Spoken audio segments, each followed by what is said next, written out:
How to fix FPL app not working. Welcome and let's get right into this tutorial.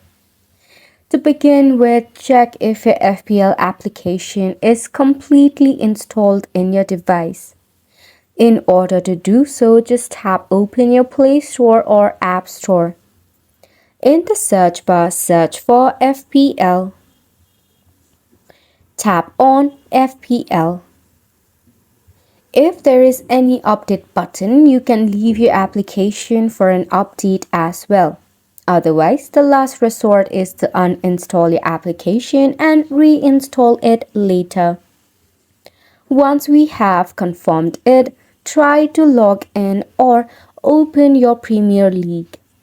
If the issue still persists, follow this next step. Head back from here. Tap open your phone settings. Scroll down until you see the option of apps and click on it. Tap on all apps. In here, search for your Premium League. Then select on PL. Start off by force stopping it, tap on OK. Head over to Storage and Cache and tap on Clear Cache. Once you do this, your issue must be solved.